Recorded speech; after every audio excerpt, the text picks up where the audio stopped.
हिंदी में भी मैं बता देती हूँ कि हिंदी में भी सिंपल ऐसे ही पेपर और एक कलर पेन, स्केच पेन के जरिए ही आप पेपर कट करके अलग अलग ऐसे टीएलएम बना सकते हैं। जैसे कि ये वाक्य तरु है, तो हम्म। इसके थ्रू आप कर्ता, कर्म और क्रिया, इसके अवधारणा ये बना शब्द सकते हैं। हमें सभी तो शिक्षक साथियों को याद आ रहे जी होंगे, छात्र कर्ता कर्म क्रिया। राइट, हिंदी के कंपोनेंट होते हैं, और जैसे दो भी इंग्लिश सेंटेंस फॉर्मेशन में मदद कर रही थी स्टेप्स की मदद से, क्या जी वाक्य तरु यानी एक सेंटेंस का पेड़ हो गया। कैसे हम कर्ता कर्म क्रिया का क्लासिफिकेशन और सेंटेंस फॉर्मेशन कर सकते हैं, लेकिन एक सुंदर सा पेड़ दिख रहा है और पत्तियां दिख रही है, कितना मुश्किल होगा, कितना आसान होगा तो भी। जैसे 3 चार्ट पेपर आप ले लें और आप बोर्ड पर ही उन पेपर्स को लगा दें और तीनों में ही ऐसे पेड़ के आउटलाइन बना दें, ये भी बहुत जी, आसानी से हम बहुत बना आसान है। सकते हैं। यानी पेपर पे मेरे को पेड़ बनाना है और 3 पेड़ मैंने सामने चिपका दिए। जी और बिल्कुल। पत्तियां पत्तियां आई थिंक बेसिक छोटी सी पट्टियां हम कागज से फाड़ सकते हैं।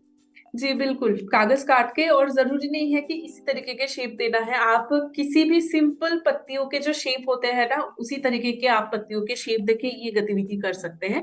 तो आपको जरूरी होगा कि 3 चार्ट पेपर और उसके हम्म। साथ साथ ऐसे कुछ पत्तियां जिसमें, जिन पत्तियों में ऐसे वर्ड्स लिखा हो। अब वर्ड्स लिखने के टाइम पे आपको एज ए टीचर ध्यान में रखना है कि उन वर्ड्स में कर्ता, कर्म और कर्म और क्रिया, क्रिया इससे तीनों हो, रिलेटेड। और तीनों बराबर भी हो, तब जाके कुछ सेंटेंस बन पाएंगे, मुझे ऐसा बिल्कुल, लगता है। इसके लिए एक आसान तरीका ये है कि आप पहले ही कुछ सेंटेंसेस के लिस्ट बना ले और उसी लिस्ट में से वर्ड्स उठा के आप पत्तियों में लिख दें।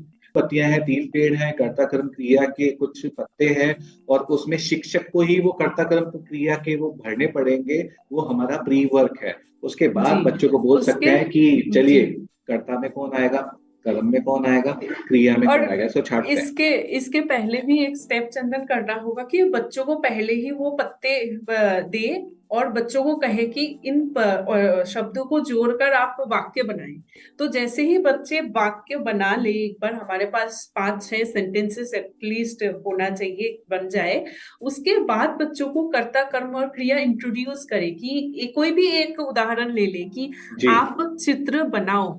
इसमें हम्म। उस वाक्य का उदाहरण लेके आप बच्चों को कर्ता, कर्म और क्रिया का अवधारणा पहले बताएं कि क्या होते हैं ये। उसके बाद हम नेक्स्ट स्टेप में जा सकते हैं कि वो जो पेड़ बनाए थे, उन पेड़ में कर्ता, कर्म और क्रिया नीचे लगा दे और बच्चों से कहे कि अच्छा, कर्ता वाले जो शब्द है उसको कर्ता कर्ता के पेड़ में जाके आप पेस्ट कर दो, वहां पे लगाओ।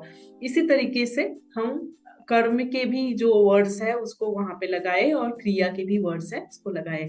तो इसी तरीके से बच्चों के वो अवधारणा क्लियर हो जाते हैं, जैसे ये आप इधर देख रहे तो ये हैं तो कि पहला स्टेप होगा कि आपने क्लासिफिकेशन कर दिया कि कर्ता में कौन आएगा, कर्म में कौन जी आएगा, क्रिया में क्या आएगा, तो तीनों को जी आपने हो सकता है परिभाषित भी कर दिया। लेकिन एक मजेदार स्टेप आएगा कि अलग अलग कर्ता कर्म क्रिया जो भी रैंडम आए, क्या आप उससे मीनिंगफुल सेंटेंस बना सकते हैं। जी, वो भी एक एक्सरसाइज हो सकते हैं कि इसी से ही बच्चे फिर वापस से सेंटेंस बनाने की कोशिश करें। और उनसे ऐसा जरूरी नहीं है कि आप एक लाइन में ही बना रहे हैं, क्रॉस लाइन में भी बना सकते हैं कि तुम लड्डू बनाओ, ये भी हो सकता है। तुम लड्डू खा लो, ये भी हो सकता है। तो अलग अलग ट्राई कर सकते हैं। लैंग्वेज का वही मजा है कि आप मतलब कोई एक डिफाइंड स्ट्रक्चर तो फॉलो मीनिंगफुल करते ही बनना है, चाहिए। बट कोई बना देगा आप पेंसिल खा लो, अरे पेंसिल थोड़ा ना खाता है। यानी लेट जी लेट यानी ये माहौल बनने दे क्लास में, और उसमें मजा लें, और बच्चों को भी, क्योंकि आंगन में शिक्षा का माहौल क्रिएट करना हम सबकी जी जिम्मेदारी है। वो जो सब बच्चे सम्मिलित हो सकें और बच्चों को एक आनंदपूर्ण माहौल की प्राप्ति मिल सके, वो भी टीएलएम के द्वारा। लेकिन उसमें शिक्षक जी की बहुत महत्वपूर्ण भागीदारी और है। जी चंदन, और ये भी महत्वपूर्ण है, अभी जितने भी उदाहरण हमने लिया है उसमें आप हम्म। देख सकते हैं कि कोई नया कॉन्सेप्ट इंट्रोड्यूस करने के लिए भी टीएलएम हमने यूज किया।